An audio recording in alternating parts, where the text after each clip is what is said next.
Was there, was it an interview with one of the, very substantive players closest to the president, where in the course of the interview you realized that, okay, this is actually either I came to this with a misimpression of this important sequence of events, or this is a revelation I don't think anybody's heard before. Was there a moment like that? Almost every page of the transcripts, and certainly every page of the book that I produced, has some kind of historical revelation, and it's something that most of us have no memory of or no recollection of or no knowledge about. But it's very much pointillist history. There are specific points that we don't have registered anyplace else. And the great advantage of that kind of history is that you've compiled all of them together and you get a body of information about this presidency that you couldn't get anyplace else. And I liken it in modern terms to the first time that you go from watching one of the old definition televisions to watching high def TV, that everything is more vibrant and vigorous as a result of those individual points of history. Now there are some instances that I think you do get some major revelations out of the archives, and there are three of them that come to mind. Bill Clinton is largely presumed to be a president who was poll driven. I mean, there's the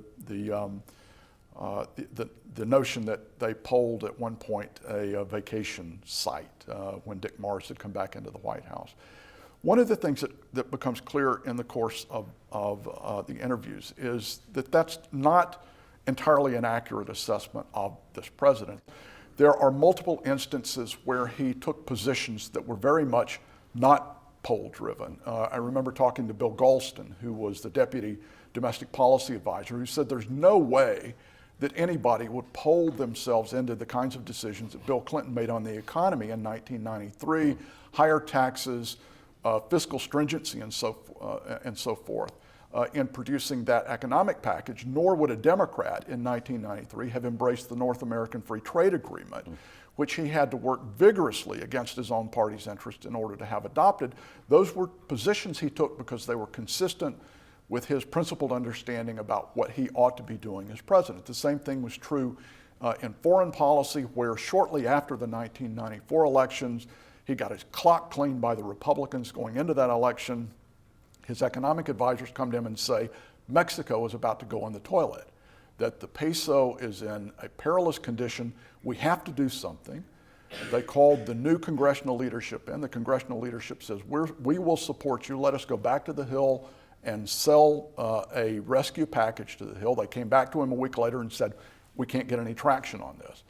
Clinton took unilateral action at a point when his national security advisor said this could end up costing you $30 or $40 billion. That's a lot of housing in Detroit that you're not going to get to build if it goes south, because he believed in the principle of doing something to save somebody in the American neighborhood. He took that action against what the pollsters would have recommended.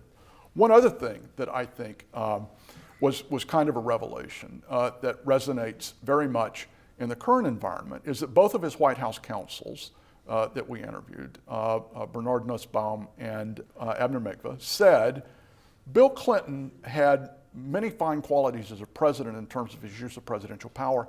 He had almost no concern with the form of the federal judiciary, that he would not contemplate using up many of his presidential chits on judicial nominations. And it drove them a little bit crazy, and this because one of the jobs of a White House counsel is to provide support for the president in his judicial nominations. But this was a president for whom court appointments really didn't register that highly in terms of his priorities. So I thought that was kind of a striking observation. It's possible that my colleagues who work in judicial politics are already onto this, but it was certainly new to me, and it provides some really good inside information from people who know about it, that this was not something that Bill Clinton considered to be terribly important.